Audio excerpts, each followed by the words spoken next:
Segera download Quran Tadabbur, tafsir dalam genggaman Anda. Bulan Ramadan adalah bulan Al-Quran.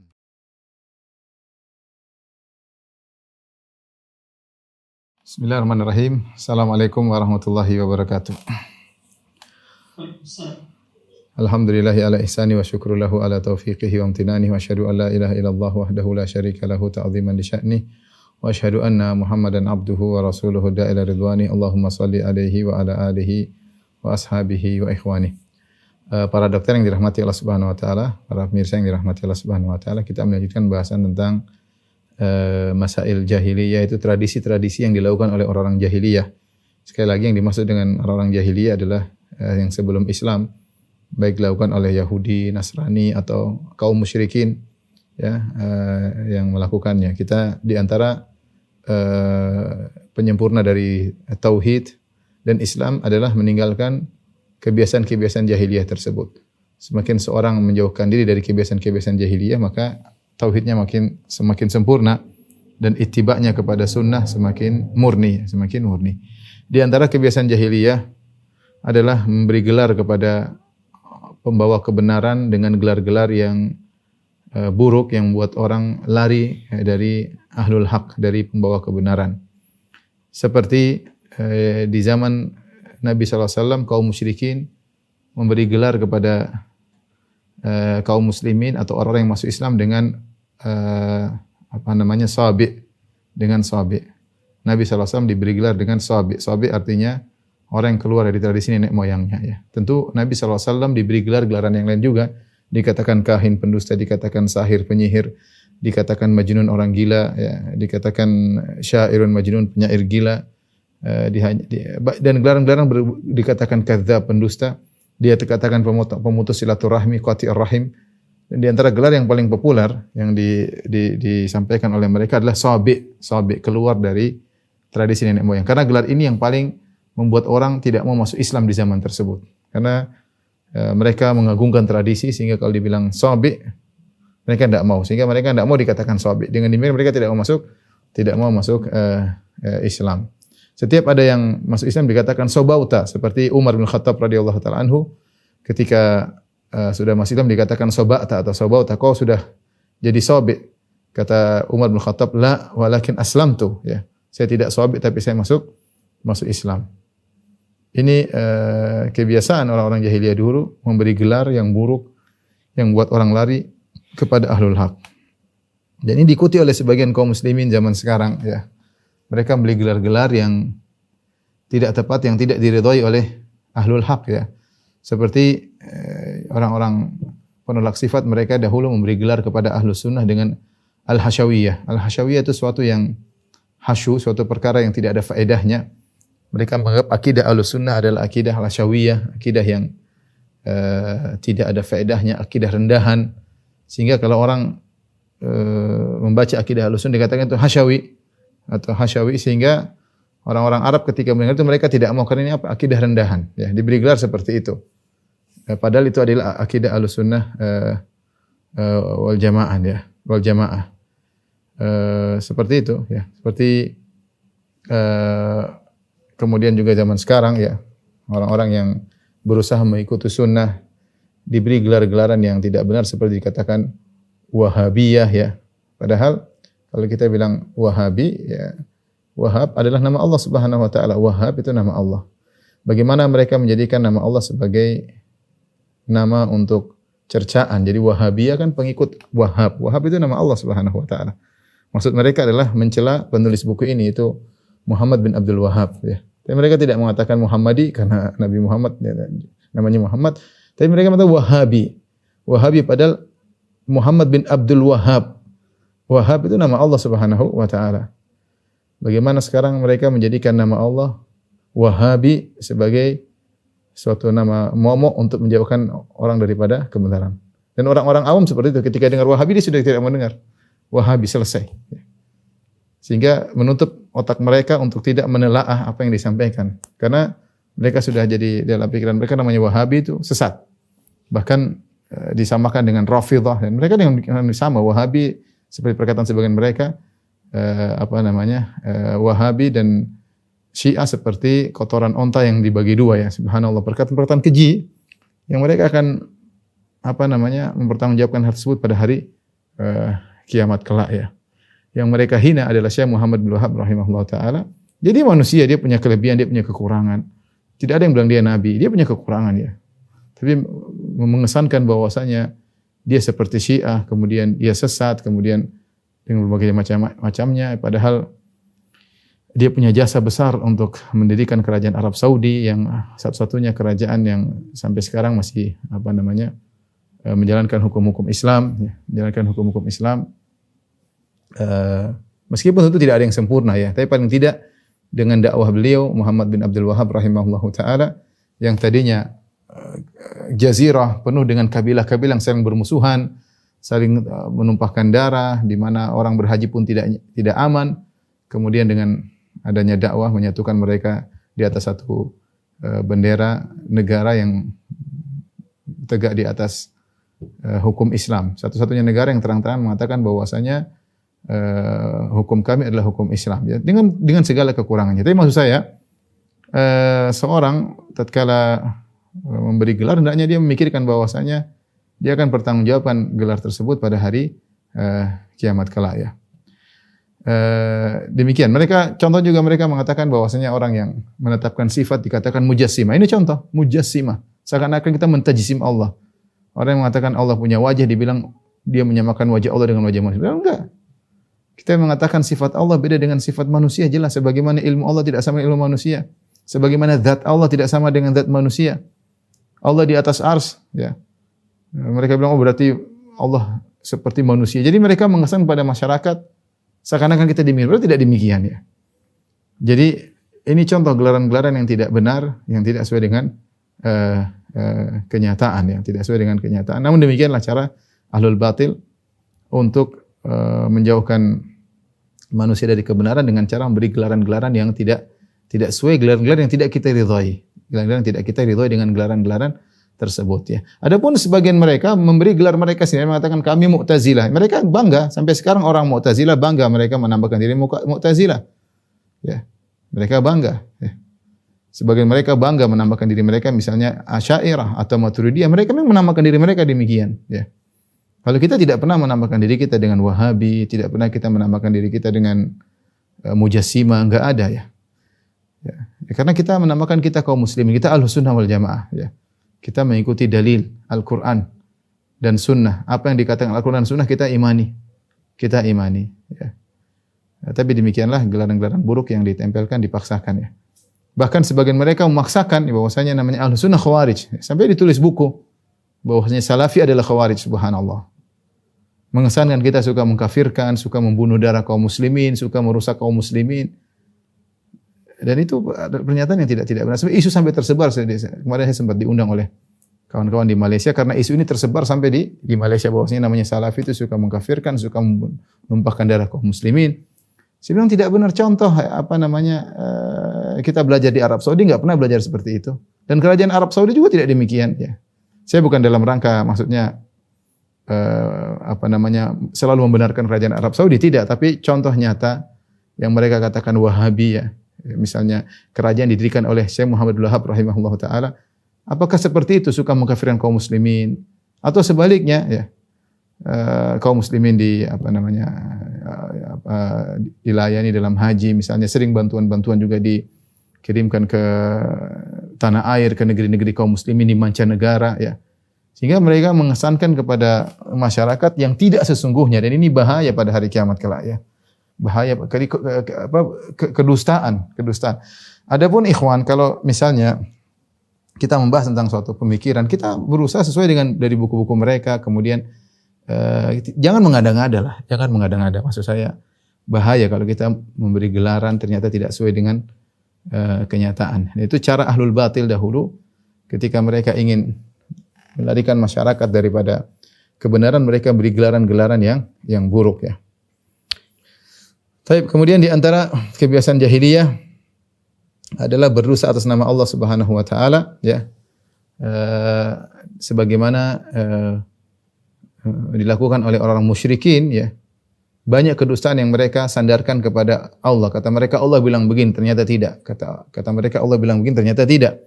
Contohnya seperti ketika mereka tawaf dalam kondisi telanjang, ya mereka berkata wajadna 'alaiha aba'ana wallahu amarna biha. Mereka mengatakan kami tawaf telanjang ini karena kami dapatin nenek moyang kami seperti ini. Ya, tawaf dalam kondisi telanjang, wallahu amarna biha. Jadi bukan cuma dalil nenek moyang, mereka berani berdusta, mereka mengatakan wallahu amarna biha, Allah telah memerintahkan kami untuk melakukan hal ini. Ya. Dan Allah bantah ya. Bahwasanya wallahu amara bina qul inna Allah la ya'muru bil fahsya. Allah bantah sungguhnya Allah tidak pernah memerintahkan perbuatan-perbuatan keji, apalagi tawaf dalam kondisi telanjang. Bayangkan tawaf di Ka'bah dalam kondisi telanjang. Tapi mereka menyandarkan bahwa ini perintah Allah. Ini contoh mereka berani berdosa atas nama Allah Subhanahu wa taala. Dan ini dosa besar kata Allah, "Wa man adzlamu mimman iftara 'ala Allahi kadziba." Dan siapakah yang lebih zalim dari orang yang berdosa atas nama Allah Subhanahu wa taala, ya. Demikian juga di antara bentuk berdosa atas nama Allah Subhanahu wa taala yaitu berani menghalalkan yang haram atau mengharamkan yang halal. Ya, sekedar dengan hawa nafsu, oh ini halal ini haram tanpa ada dalil sama sekali. Allah tegur kata Allah Subhanahu wa taala, "Wala taqulu lima tasifu alsinatukumul kadhiba." Janganlah kalian mengucapkan apa yang disifati oleh lisan kalian berupa kedustaan. Hadza halalun wa hadza haram. Kata kalian ini halal ini haram. Litaftaru 'ala Allahil kadzib. Agar kalian dengan tujuan berdosa atas nama Allah Subhanahu wa taala. Innal ladzina yaftaruna 'ala Allahil kadziba la yuflihun. Sungguhnya orang-orang yang berdosa atas nama Allah Subhanahu wa taala mereka tidak akan beruntung, ya. Oleh karenanya di antara kebiasaan jahiliyah berani berdusta atas nama Allah sehingga membuat syariat baru. Seorang hati-hati dalam berbicara masalah hukum, ya, masalah halal atau haram, ya. Kalau dia berijtihad ada dalilnya oke, tapi kalau dia mengada-ngada ini bahaya. Di antara bentuk berdusta atas nama Allah Subhanahu wa taala adalah berdusta atas nama Nabi sallallahu alaihi wasallam dengan sengaja menyebarkan hadis-hadis palsu. Dahulu ada sebagian orang mereka berdusta atas nama Allah Subhanahu wa taala. Yang berdusta atas nama Allah di antaranya berdusta atas nama Nabi sallallahu alaihi wasallam. Yang berdusta atas nama Nabi sallallahu alaihi wasallam dengan buat hadis palsu ada dua model. Model pertama adalah zanadiqah, orang-orang zindiq yang sengaja memang membuat hadis-hadis palsu untuk merusak agama dari dalam. Sengaja mereka bikin hadis palsu, hadis tentang akidah, tentang ini, sehingga rusaklah akidah kaum muslimin dengan hadis-hadis palsu tersebut. Kelompok kedua yang buat hadis-hadis palsu adalah orang-orang berniat baik, ya. Mereka mengatakan kami berdosa demi Nabi sallallahu alaihi wasallam. Kami berdosa demi Nabi sallallahu alaihi wasallam. Sehingga mereka membuat hadis palsu tentang ibadah, hadis palsu tentang silaturahmi misalnya, hadis palsu tentang keutamaan bulan ini, bulan anu, padahal hadis-hadis palsu. Maka sama saja niatnya buruk atau niatnya baik tidak boleh. Tidak boleh menyandarkan suatu perkataan yang kita tahu itu pasti bukan perkataan Nabi sallallahu alaihi wasallam. Karena Rasulullah sallallahu mengancam, kata Rasulullah sallallahu, "Man kadzaba alayya muta'ammidan falyatabawwa maq'adahu minan nar." Siapa yang berdusta atas namaku, siapkanlah kaplingnya di neraka. Jadi berdusta atas nama Nabi termasuk berdusta atas nama Allah Subhanahu wa taala. Maka seorang waspada jangan sampai berdusta atas nama Allah atau ikut-ikutan menyebarkan kedustaan. Maka saya ingatkan kepada para pemirsa yang dirahmati Allah Subhanahu wa taala, kalau datang suatu riwayat atau hadis dari Nabi, ya, misalnya bulan Ramadan, barang siapa bulan Ramadan begini, macam-macam ya, dan sering tersebar sekarang di WA, maka jangan langsung men-share. Dia hendaknya cross check dulu, ini hadis benar atau tidak. Karena Rasulullah SAW bersabda, "Man haddatha anni bi haditsin wa huwa yara annahu kadzib, fa huwa ahadul kadzibain." Ya. Siapa yang menyampaikan dariku tentang suatu hadis yang dia pandang hadis tersebutlah dusta, ya, maka sungguhnya dia salah satu dari dua pendusta. Yang mendusta langsung atau yang ikut menyebarkan dusta, men-share kedustaan. Kalau kita berdusta atas nama misalnya bupati atau gubernur atau presiden, itu perkara yang berat. Nah, tetapi lebih berat lagi kalau kita berdusta atas nama Nabi sallallahu alaihi wasallam, karena dusta atas nama Nabi berkaitan dengan syariat. Berkaitan dengan syariat. Nabi bersabda demikian, ternyata tidak, ya. Dan betapa banyak akidah-akidah yang menyimpang dibangun atas hadis-hadis yang palsu. Hadis-hadis palsu, ya. Ya, kadang-kadang ada orang sudah tahu palsu masih disebarkan. Oleh karenanya seorang harus cross check sebelum dia menyebarkan sabda Nabi sallallahu alaihi wasallam, ya. Masih mending kalau hadisnya dhaif, tidak sampai pada tingkatan dusta. Kalau dhaif ya mungkin masih masih tidak separah kalau hadis tersebut dihukumi adalah hadis maudhu, yaitu hadis palsu. Ya, kalau sudah dihukumi oleh para ulama dengan hadis palsu, maka haram bagi kita untuk menyebarkannya. Tidak boleh, kecuali dengan menjelaskan ini hadis palsu. Ya. Ini karena salah satu bentuk berdosa atas nama Nabi, berarti berdosa atas nama Allah Subhanahu wa taala. Karena syariat yang disampaikan oleh Nabi otomatis juga syariat yang disampaikan oleh Allah Subhanahu wa taala. Di antara juga kedustaan yang tersebar atas nama Nabi sallallahu alaihi wasallam yaitu ngaku-ngaku, misalnya ketemu Nabi kayak ngaku bermimpi ketemu Nabi, kayak diajarin syariat-syariat baru. Zikir inilah, zikir anulah. Yang seakan-akan agama belum sempurna. Seakan-akan ketika Nabi sallallahu alaihi wasallam meninggal masih ada zikir-zikir yang belum Nabi ajarkan. Yang zikir-zikir tersebut muncul belakangan 1400 tahun berikut, 1400 tahun kemudian baru muncul, diajarkan lewat mimpi. Kemudian diyakini sebagai syariat, entah lafal salawat inilah, entah zikir inilah, macam-macam. Ya, tidak boleh seperti itu, ya, tidak boleh. Ya, tidak mungkin Nabi SAW mengajarkan syariat baru. Kalau kita membenarkan Nabi mengajarkan syariat baru, ibadah baru, berarti ibadah yang diajarkan Nabi ketika Nabi masih hidup ternyata belum lengkap. Makanya di antara konsekuensi muncul peribadatan baru, berarti agama yang diajarkan Nabi SAW ya belum sempurna. Hati-hati. Oleh karena seorang berbicara tentang syariat, waspada jangan sampai dia membuat syariat baru, dia ngarang-ngarang syariat baru, kemudian dia sandarkan kepada Nabi atau sandarkan kepada Allah Subhanahu wa taala, maka jadilah dia telah berdosa atas nama Allah Subhanahu wa taala. Karena tadi kata Allah Subhanahu wa taala, "Wala taqulu lima tasifu alsinatukumul kadhiba, hadza halal wa hadza haram, litaftaru 'ala Allahil kadhib. Innal ladzina yaftaruna 'ala Allahil kadhiba la yuflihun." Jangan sekali-sekali lisan kalian berani mengatakan ini halal, ini haram. Ini disyariatkan, ini di ibadah macam-macam. Ini pahalanya sekian, ini pahalanya sekian. Kalian berdosa sama Allah Subhanahu wa taala. Sebagian orang bikin ibadah dia pasang pahala banyak-banyak, subhanallah. Ini kita bicara syariat, agama Allah, bukan agama nenek moyang kita, bukan agama mbahmu, bukan agama mbah saya. Ya, ini agama Allah Subhanahu wa taala. Tidak boleh seorang berbicara kecuali dengan dalil. Kalau enggak berarti dia berdosa atas nama Allah Subhanahu wa taala. Dan masalahnya bukan ringan karena jadi syariat. Saya katakan tadi, kalau kita berusaha nama bupati, gubernur, presiden masih lebih ringan, paling perkara dunia. Tapi kalau kita berusaha atas nama Nabi Muhammad SAW, atas nama Allah, maka ini menjadi syariat. Allahul musta'an.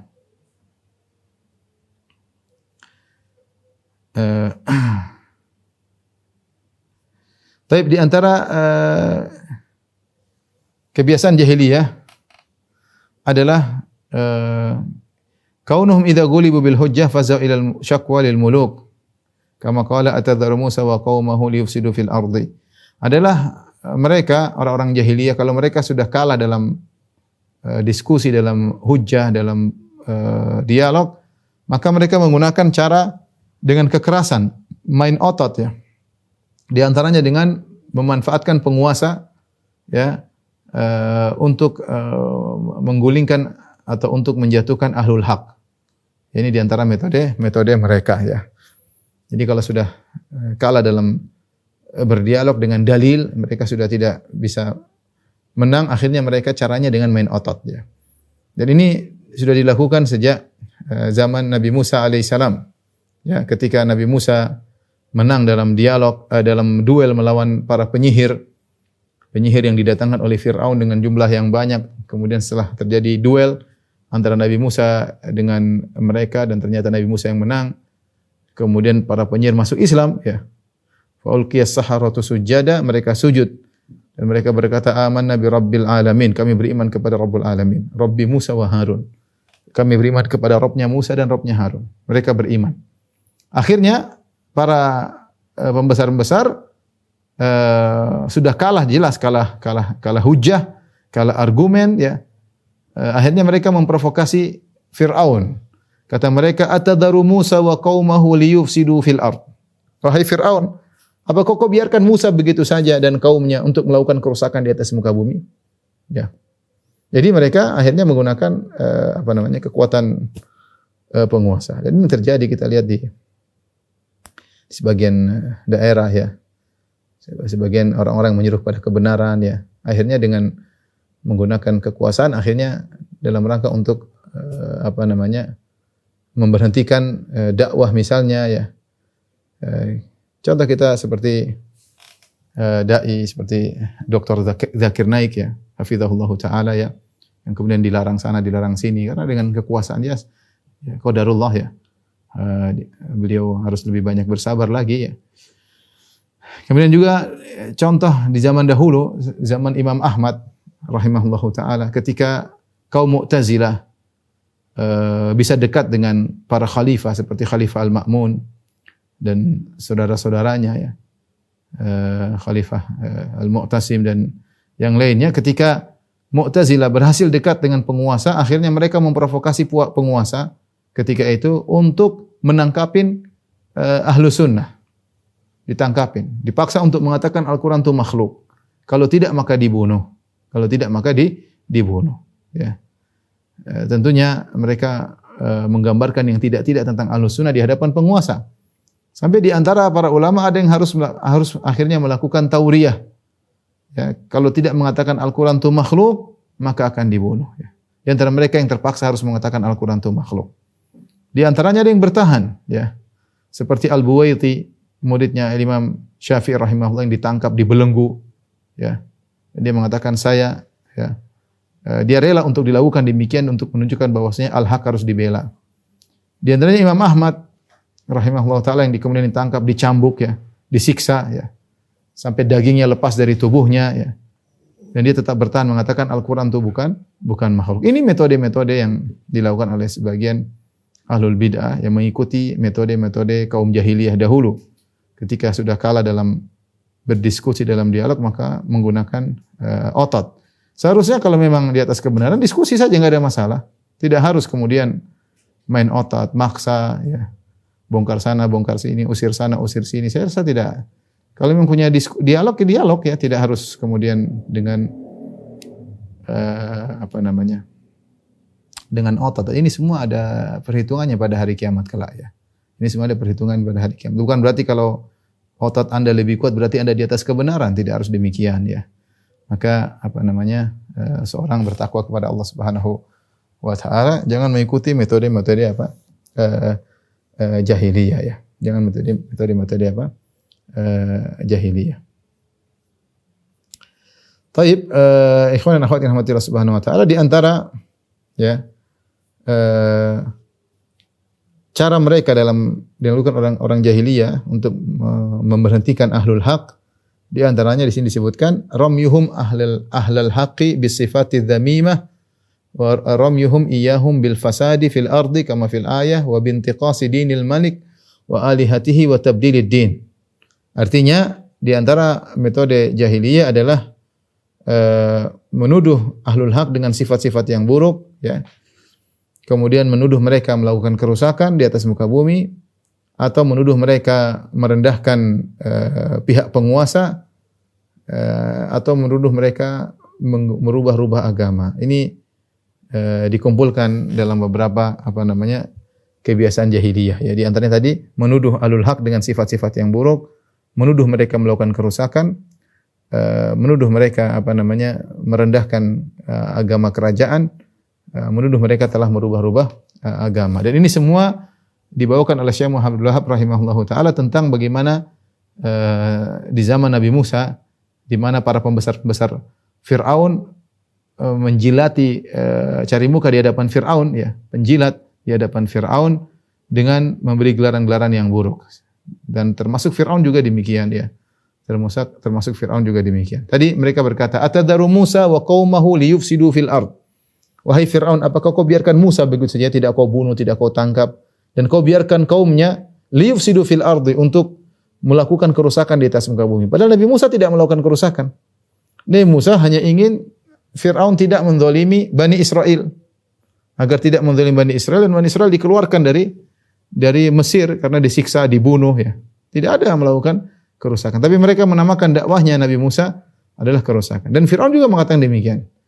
Inni dharuni aqtul Musa wal yad'u rabbah. Kata Fir'aun, biarkan aku bunuh Musa, biarkan dia minta tolong kepada Tuhannya. Inni akhafu ayyubaddila dinakum aw ayyuhira fil ardil fasad. Aku khawatir dia merubah agama kalian dan dia melakukan kerusakan. Jadi di antara kelicikan Fir'aun ketika dia berbicara dengan para pembesar-pembesarnya, dia menggambarkan bahwasanya dakwah Nabi Musa ini adalah dakwah yang bawa kerusakan. Kenapa? Karena Nabi Musa akan merubah agama kalian, kata Fir'aun. Kita sudah tentram selama ini dengan apa yang kita yakini. Datang Musa untuk merubah-rubah agama kalian. Atau datang Musa untuk melakukan kerusakan di atas muka bumi. Inilah kadang-kadang sebagian orang yang tidak suka dengan alul haq, mereka sampaikan kepada penguasa dengan yang tidak-tidak ini bahwasanya. Seperti zaman sekarang. Orang-orang yang di atas sunnah kadang-kadang dituduh ini khawarij, ini akan memberontak, ini akan menghancurkan negara. Tuduhan macam-macam. Ya. Tuduhan macam-macam. Kita ahlu sunnah wal jamaah, kalau memang kita ingin kekuasaan, kita akan terang-terangan. Ngapain kita sembunyikan? Kita ini bicara agama tidak sembunyi-sembunyi. Kita berusaha terang-terangan ya. Dan kita dalam tulisan, dalam ceramah. Tapi sebagian orang begitu ya. Mereka menggambarkan kepada penguasa bahwasanya ahlu sunnah yang salafiyin adalah khawarij lah, suka menumpahkan darah lah, suka membunuh lah, suka inilah anti negara lah, macam-macam mereka beri gambaran. Dan itu semua akan diminta pertanggungjawab oleh Allah Subhanahu wa taala. Tapi nanti misalnya muncul ISIS, mereka sama-sama itu ISIS sama dengan ISIS, padahal mereka tahu berbeda. Tapi itulah dipaksa-paksakan dan Allah Maha tahu tentang itu semua ya. Sekarang silakan lakukan apa yang kalian lakukan. Kalian puas menuduh dengan tuduhan yang kalian inginkan, tapi ada namanya hari kebangkitan. Ya, kita hidup tidak lama ya. Silakan nuduh, silakan ngomong sembarangan, silakan ya. Ada Allah Subhanahu wa taala. Umur kita pun tidak panjang ya. Oleh karenanya, ini di antara metode ahlul bidah ya, menggambarkan kepada penguasa sifat yang tidak benar tentang ahlul haq ya. Sifat tidak benar tentang ahlul haq. Betapa sering kita ini dikatakan ya, ahlu sunnah dikatakan suka mengkafirkan. Ya, menghalalkan darah kaum muslimin. Ya, subhanallah. Tuduhan mana dai-dai sunnah banyak sekali. Siapa yang menghalalkan darah kaum muslimin? Ya. Ya. Kalau ada satu salah, dua, itu wajar semuanya. Tapi kalau sebagai suatu pemahaman yang disepakati, tidak ada seperti itu. Kita enggak ada. Justru di antara dai-dai yang pertama kali membantah ISIS adalah dai-dai Ahlus Sunnah. Yang membantah pemikiran takfiriyin, yang membantah para tukang bom, dai-dai Ahlus Sunnah. Yang menjelaskan itulah kebatilan. Tapi ya demikianlah ya, itu metode ahlul bidah atau metode orang jahili yang diikuti oleh sebagian ahlul bidah, menuduh dengan tuduhan yang tidak ya, tuduhan yang tidak. Taib, berikutnya di antara kebiasaan jahiliyah ya, adalah mereka mengaku-ngaku bahwasanya mereka telah mengamalkan kebenaran ya. Mereka mengamalkan kebenaran yang ada pada mereka.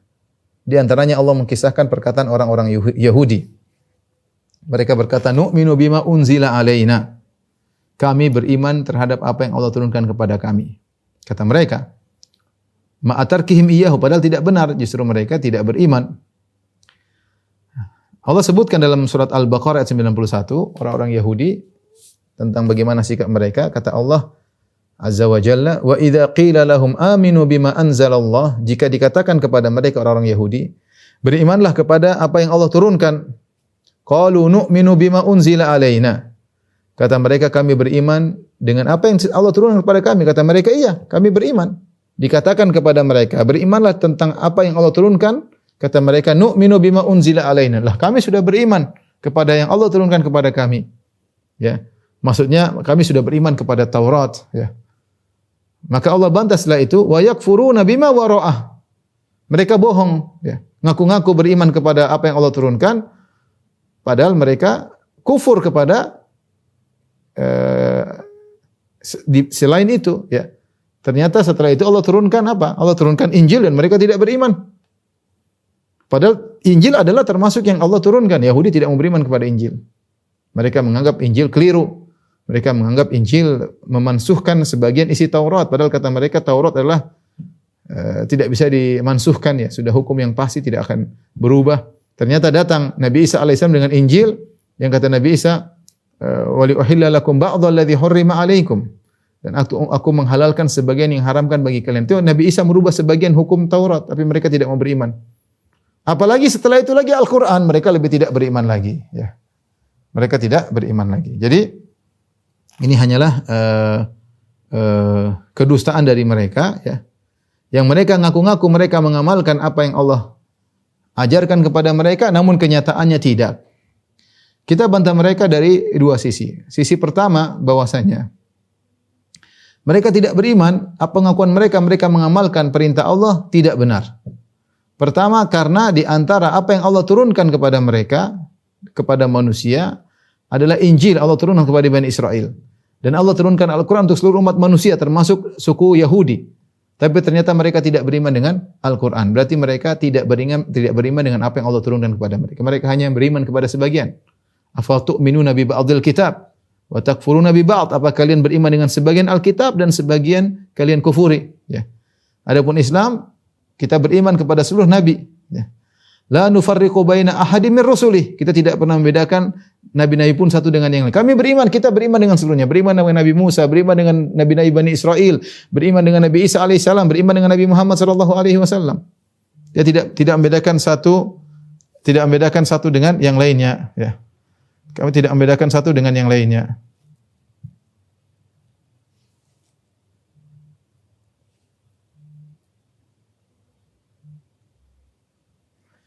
Tidak membedakan satu dengan yang lainnya. Taib, ini bantahan pertama. Bantahan kedua bahwasanya bahkan dalam Al-Quran Allah menjelaskan kebiasaan orang-orang Yahudi, ya, apa yang mereka lakukan? Mereka membunuh para nabi. Ya, mereka membunuh para nabi. Kalian mengatakan kalian mengamalkan apa yang Allah perintahkan. Apakah dalam perintah Allah disuruh membunuh para nabi? Wa yaqtulunal anbiya bighairi haqq. Di antara sifat mereka adalah membunuh para nabi. Ternyata Allah tidak pernah memerintahkan untuk membunuh para nabi. Ini menunjukkan bahwasanya pengakuan mereka telah mengamalkan syariat tidak benar, ya. Tidak benar pengakuan tersebut. Dan ini diikuti juga oleh sebagian kaum muslimin yang ngaku-ngaku telah menjalankan syariat namun ternyata tidak benar, ya.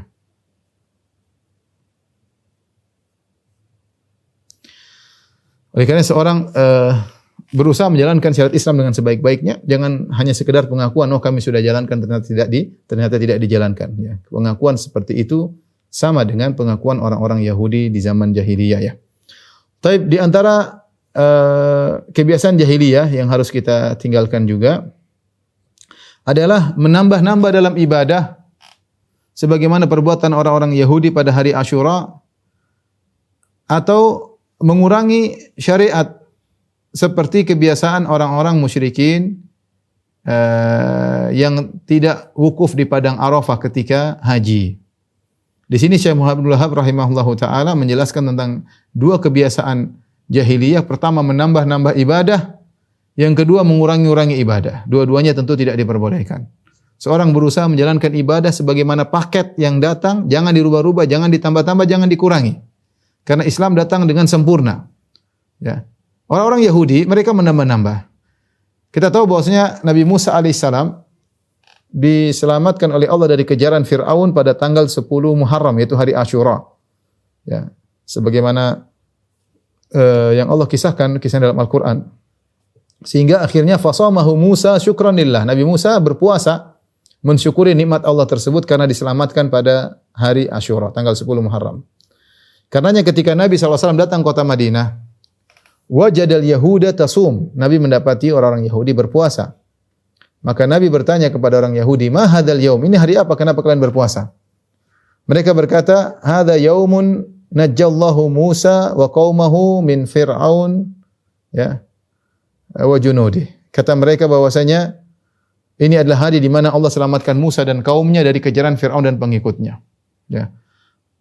Ya, fasamahu Musa, maka Nabi Musa pun berpuasa. Nabi SAW pun berkata, nahnu ahaqqu bi Musa minkum. Kami lebih utama mengikuti Nabi Musa daripada kalian. Karena kalian telah merubah-rubah syariat Allah. Maka Nabi pun akhirnya menganjurkan untuk berpuasa pada tanggal 10 Muharram, itu dengan puasa Asyura. Dan kita sebutkan dalam permasalahan fikih puasa bahwasanya pada asalnya puasa Asyura hukumnya wajib bagi kaum muslimin. Kemudian setelah itu datang kewajiban puasa bulan Ramadan, maka puasa Asyura hukumnya sunnah, tidak jadi wajib lagi. Tetapi ini asalnya adalah mengikuti Nabi Musa yang bersyukur diselamatkan oleh Allah pada tanggal 10 Muharram. Dan ini adalah syariat yang dilakukan oleh orang-orang Yahudi. Tapi orang Yahudi nambah-nambah, ya. Pada tanggal 10 mereka kemudian hari kemudian mereka menjadikan seperti hari raya, mereka menghiasi rumah mereka menghiasi anak-anak mereka, ya. Ini kebiasaan Yahudi, ya. Mereka menghiasi istri-istri mereka. Intinya hari di mana mereka menjadikan hari raya. Padahal itu bukan hari raya, cuma disunnahkan untuk berpuasa pada hari tersebut. Namun Yahudi menambah-nambah ibadah pada tanggal 10 Muharram pada hari Asyura. Ya. Ini contoh menambah ibadah dilakukan oleh orang Yahudi. Contoh mengurangi ibadah, ya. Dan ini juga diikuti orang Rafidhah, kaum Rafidhah menambah 10 Muharram tapi dengan sisi lain menambah dengan bersedih-sedih. Kita tanggal 10 Muharram disunahkan cuma puasa doang, itu aja. Berpuasa. Rasulullah berpuasa, para sahabat berpuasa, Abu Bakar puasa, Umar puasa, Utsman puasa, para sahabat puasa. Pada tanggal 10 Muharram, ya, sebagai bentuk ikut bersyukur dengan diselamatkannya Nabi Musa pada tanggal 10 Muharram. Orang Yahudi menambah-nambah dengan berhias-hias hari raya pada hari tersebut. Orang Rafidhah sebaliknya, mereka pada hari 10 Muharram mereka menyiksa diri mereka karena qadarullah pada tanggal 10 Muharram Husain bin Ali bin Abi Thalib radhiyallahu taala anhuma dibunuh dengan sadis dan dengan kezaliman di Karbala. Kemudian mereka pun menjadikan hari tersebut sebagai hari ajang menunjukkan kesedihan. Sehingga mereka kemudian memukulkan diri mereka sampai berlumuran darah, mereka membuat pedang tersayat di sebagian tubuh mereka. Mereka mengatakan kami ingin merasakan kepedihan yang dirasakan oleh Al-Husain. Ini semua tidak boleh. Ini namanya menambah-nambah ibadah. Yang disyaratkan cuma puasa, bukan menyiksa diri pada hari tersebut. Apalagi bertentangan dengan syariat Islam di mana Nabi SAW berkata, "Laisa minna man darabal khududa wa syaqqal juyuba wa da'a bid'awal jahiliyah." Bukan dari golongan kami orang yang ketika terkena musibah menampar-nampar pipi, merobek-robek baju dan menyuruh dengan seruan jahiliyah. Ini sudah kita bahas pada pembahasan tersendiri. Tapi intinya Rafidhah mereka melakukan menambah ibadah. Dalilnya apa? Dalilnya logika. Kita ingin merasakan apa yang dirasakan Husain, selesai. Sehingga mereka mengatakan demikian. Tidak ada sandaran syar'i, enggak ada. Logika doang. Logika doang. Disuruh tidak ada. Ini tidak ada pernah dalam Islam seperti ini. Karena kalau kita ingin merayakan setiap kejadian musibah, maka banyak musibah. Lihat Umar dibunuh. Umar ketika salat dibunuh. Ali bin Abi Thalib tikam kepalanya, ya. Kenapa tidak rayakan hari kesedihan kematian pas kematian Ali? Ya. Ali lebih afdal, lebih agung daripada Husain. Ali bin Abi Thalib lebih agung daripada Husain. Dan dia ditikam, ya, oleh Abdurrahman bin Muljim, ya. Seorang khawarij yang menikam Ali bin Abi Thalib. Tapi tidak ada yang merayakan hari kesedihan dia ditikam, ya, tidak ada. Oleh karena ini sekedar logika yang menjadikan seorang menambah-nambah ibadah. Demikian juga orang-orang musyrikin jahiliyah dahulu, mereka juga menambah-nambah dan mengurang-urangi ibadah. Sebagai contoh, ya, di antara bid'ah yang mereka lakukan, jadi mereka ada melakukan kesyirikan dan juga mereka melakukan kebid'ahan. Di antara kesyirikan yang mereka lakukan dengan nambah-nambah adalah mereka menambah lafal talbiyah. Ya, seharusnya talbiyah itu labbaik Allahumma labbaik, labbaik la syarika laka labbaik. Dan mereka tambah illa syarikan huwa lak tamliku wa malak. Lafal talbiyah sudah benar, ya Allah kami penuhi panggilan-Mu, ya Allah tidak ada sekutu bagimu. Ya. Kemudian mereka tambah kecuali illa syarikan huwa lak tamliku wa malak, kecuali sekutu yang kau kuasai ya Allah, yang sekutu tersebut tidak bisa berbuat apa-apa, ya. Dan tidak memiliki apa-apa. Ya. Jadi mereka nambah. Ketika mereka mau tambah, Rasulullah SAW berkata, wailakum qat, wailakum qat. Cukup, jangan tambah-tambah talbiyah. Tapi mereka tambah terus. Sebenarnya dalam Sahih Muslim. Jadi mereka nambah talbiyah, justru tambahan itu adalah lafal kesyirikan. Kata mereka, tidak ada sekutu bagimu ya Allah, kecuali sekutu yang kau izinkan untuk dijadikan sekutu. Intinya demikian. Di antara tambahan mereka atau kekurangan yang mereka lakukan, ya, seperti tadi tawaf dalam kondisi telanjang. Mereka punya keyakinan jika seorang tawaf harus pakai baju yang tidak pernah digunakan untuk melakukan dosa. Sehingga mereka kalau mau tawaf, selain orang Quraisy, kalau datang dari luar mau tawaf, mereka beli baju baru. Mereka beli baju baru karena menurut mereka baju yang mereka pakai ini sudah buat maksiat. Lihat logika mereka, tidak pantas untuk tawaf sekitar Ka'bah kepada Allah dengan baju yang pernah dilakukan untuk kemaksiatan. Logika. Kalau gitu bagaimana? Ya sudah, jangan pakai baju itu, beli baju baru. Kalau nggak ada uang, pinjam dari orang Quraisy. Kalau nggak ada, telanjang. Jadi logika. Ini tidak ada dalil tapi logika. Logika ya liar kalau logika, tergantung logikanya siapa. Kalau dibilang logika mereka benar, bagus dari sisi masa kita ibadah pakai baju bekas maksiat. Kita nggak mau lah, kita namanya nggak murni. Beribadah dengan baju yang kita gunakan untuk maksiat. Terus gimana? Ya udah beli baju baru. Kalau nggak ada duit, pinjam. Kalau nggak ada duit, nggak bisa pinjam, ya udah telanjang. Akhirnya mereka telanjang. Dengan mereka menyangka dengan telanjang tersebut mereka mengagungkan Allah. Kalau kita lihat namanya menghina. Tapi logika bisa berbeda. Logika kita melihat orang shawaf telanjang, kita bilang menghina. Masa orang di masjid telanjang? Logika mereka tidak, justru telanjang itu mengagungkan Allah Subhanahu wa taala. Logika. Ini mereka nama-nama ibadah. Contoh demikian juga orang Quraisy yang dikenal al-humus ya. Mereka orang Quraisy, mereka mengatakan nahnu ahlul haram. Nahnu ahlul haram. Kami ini adalah penduduk asli tanah Mekah, tanah haram.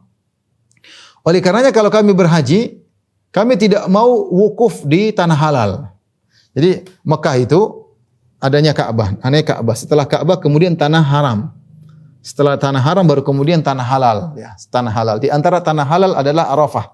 Apa maksudnya tanah halal? Tanah halal maksudnya boleh berburu, boleh nebang pohon, ya. Itu namanya tanah halal. Tanah haram punya aturan. Tidak boleh berburu, tidak boleh nebang pohon, tidak boleh kalau ada barang jatuh tidak boleh diambil, biarin aja. Itu namanya tanah haram. Nah, orang-orang Quraisy mereka adalah penghuni tanah haram. Ketika mereka melaksanakan ibadah haji, mereka tidak mau pergi ke tanah halal. Sehingga ketika mereka wukuf di padang Arafah, mereka enggak mau. Semua orang-orang kabilah selain Arab, selain Quraisy, kabilah Arab banyak. Selain Quraisy, mereka semua wukuf di padang Arafah.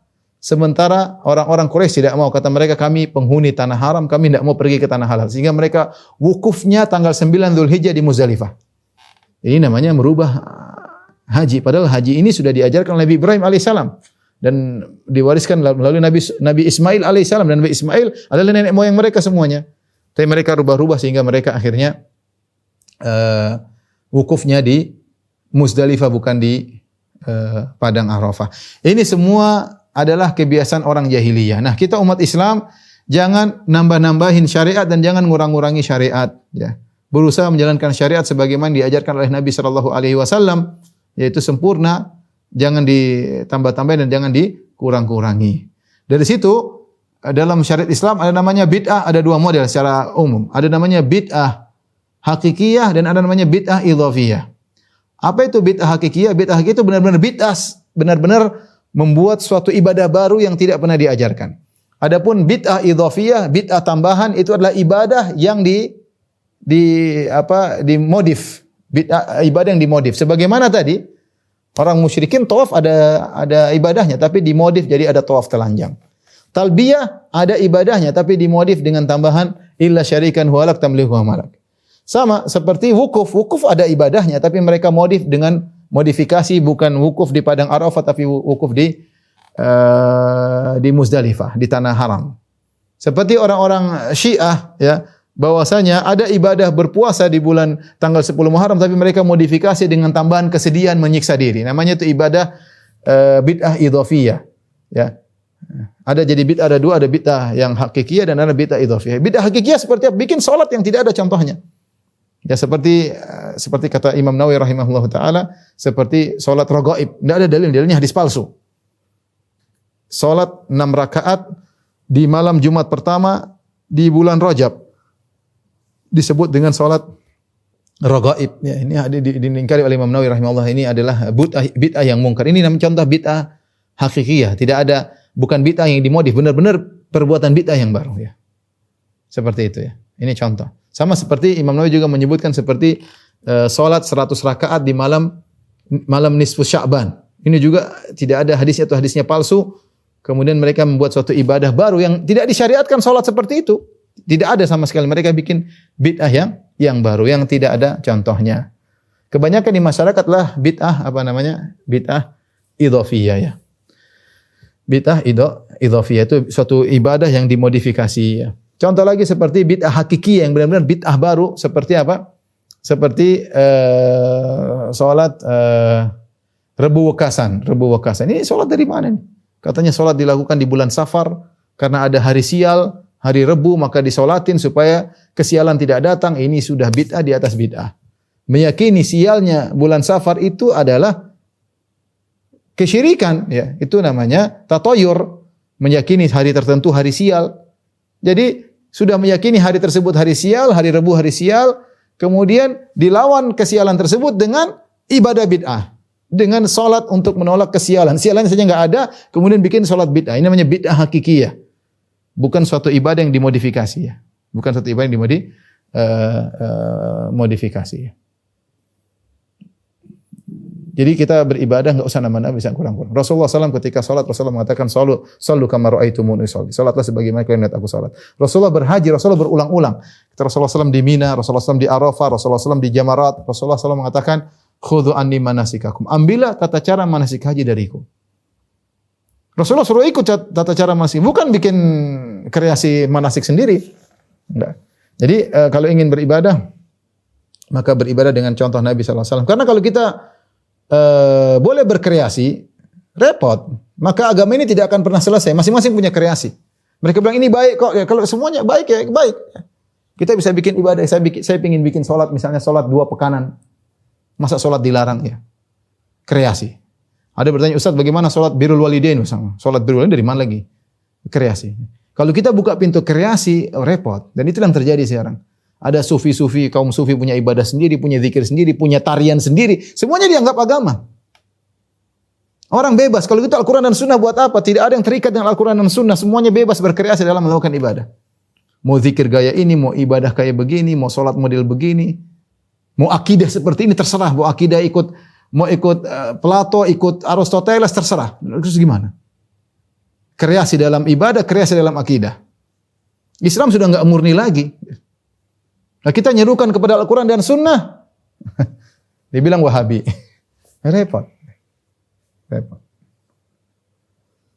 Itu yang terjadi akhirnya bebas ya. Akhirnya mereka ini yang menyuruh kepada bid'ah-bid'ah ini tidak bisa mengingkari yang lainnya. Masing-masing punya kreasi. Setiap datang ke toreko sufia tertentu dipuji-puji, itu bagus, semua bagus. Semuanya toreko. Sampai toreko Nur Muhammad lah, toreko inilah macam-macam. Tidak ada yang mengingkari. Justru datang kemudian dipuji. Saya kadang sedih melihat sebagian dai seperti itu. Itu jelas kemungkaran. Kenapa Anda datang kemudian memuji? Anda mengingkari. Anda akan ditanya oleh Allah pada hari kiamat kelak. Saudara-saudara Anda di atas kebatilan tidak Anda tegur. Anda malah mendukung, malah muji-muji. Makanya saya tidak lihat, ikhwan, mohon maaf, saya tidak melihat maksudnya dakwah yang benar-benar berusaha memurnikan kemudian menegur ini salah itu salah kecuali dakwah sunnah. Yang lain dibiarin, mau zikir, mau kayak apa, mau joget-joget, mau loncat-loncat, enggak ada yang tegur. Mau solawat sambil joget-joget, mau salawat sambil dangdutan, enggak ada yang tegur. Yang tegur cuma ahlu sunnah. Karena mau tegur bagaimana itu kreasi, menurut mereka baik mau diapain. Ya. Joget boleh, musik boleh, solawatan boleh, bikin mix, jadi selesai. Ya itu semua ya masing-masing. Tapi saya katakan bahwasanya ada pertanggungjawaban di hadapan Allah Subhanahu Wa Taala, di mana kita berusaha memperjuangkan kemurnian dakwah Nabi Muhammad Sallallahu Alaihi Wasallam dan para sahabat. Ketika kita buka pintu bid'ah ini, nambah kurangnya orang-orang sebebas-bebasnya berkreasi. Ketika kita punya ide agar Islam ini lebih murni, kita ingin orang berdalil Al-Quran dan Sunnah, kata mereka itu enggak benar, enggak boleh. Ya gimana? Kalau semua orang punya kreasi, saya anggap saya punya kreasi baru. Kreasi baru saya adalah, taruhlah dianggap baru, saya ingin orang beribadah di atas Al-Quran dan Sunnah. Mereka tidak setuju. Jangan diikat dengan Al-Quran dan Sunnah. Kita ingin bebas ya, repot. Sampai banyak perkara-perkara yang di zaman Nabi tidak ada, sekarang dianggap wajib. Subhanallah. Di zaman Nabi enggak ada loh. Tidak pernah dikerjakan oleh satu seorang sahabat pun enggak ada. Zaman sekarang dianggap wajib. Kalau perkara dunia bebas. Antum a'lamu bi umuri dunyakum, kata Nabi, kalian lebih tahu perkara dunia. Silakan berkreasi. Kita justru perkara dunia ingin kreasi yang bermanfaat bagi kaum muslimin, bagi bangsa dan negara, bagi masyarakat dunia secara umum. Lakukan. Ya.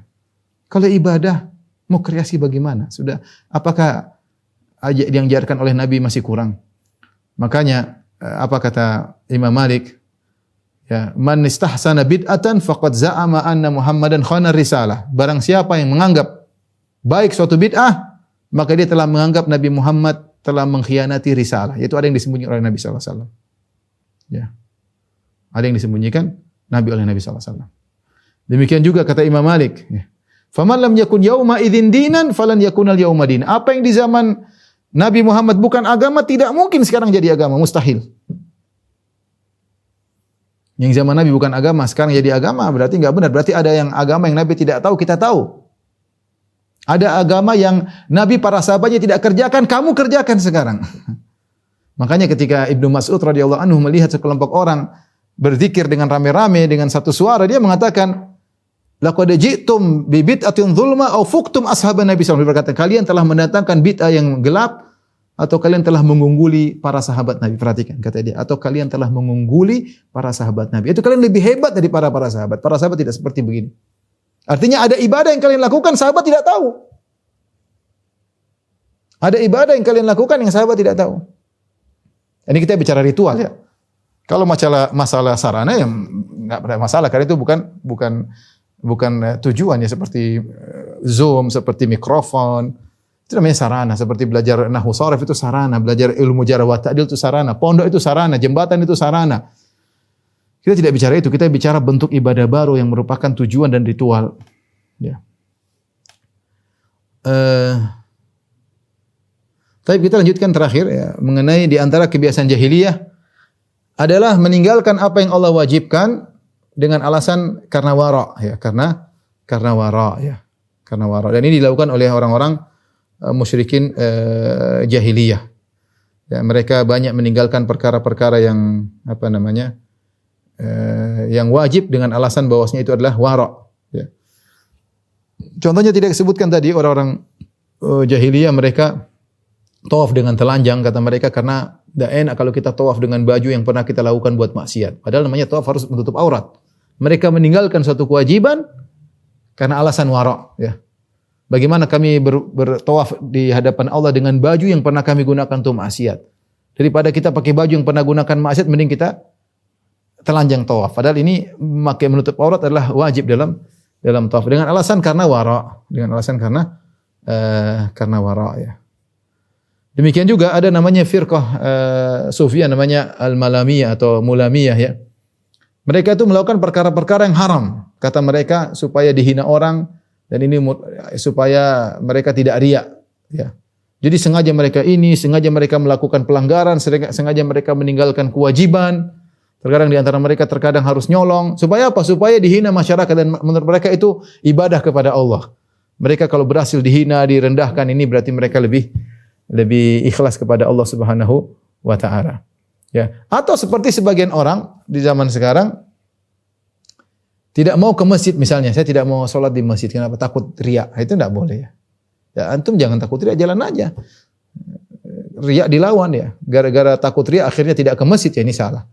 Ya gara-gara takut riya tidak sholat Jumat misalnya salah. Atau sebagian wanita, saya tidak mau pakai jilbab takut riya. Enggak bisa, jilbab wajib pakai aja. Masalah riya enggak riya kamu lawan. Jangan menganggap saya takut riya, makanya saya enggak pakai jilbab yang enggak benar. Ini kebiasaan jahiliyah, meninggalkan satu kewajiban dengan alasan wara. Dengan alasan untuk dekat kepada Allah. Seperti tadi orang jahiliyah tidak pakai baju dengan alasan tidak pantas pakai baju yang bermaksiat untuk tawaf. Jadi akhirnya telanjang. Sama, saya tidak mau pakai jilbab, nanti saya takut riya, saya takut saya tinggalkan jilbab. Ini adalah kesalahan. Kemudian mereka bikin lagi syubhat, jilbabkan hatimu sebelumkan jilbabkan badanmu. Macam-macamnya alasan untuk tidak pakai jilbab aja pakai banyak alasan. Yang wajib dikerjakan, kalau enggak dikerjakan hukumnya dosa. Demikian wabillahi taufiq wal hidayah. Assalamualaikum warahmatullahi wabarakatuh.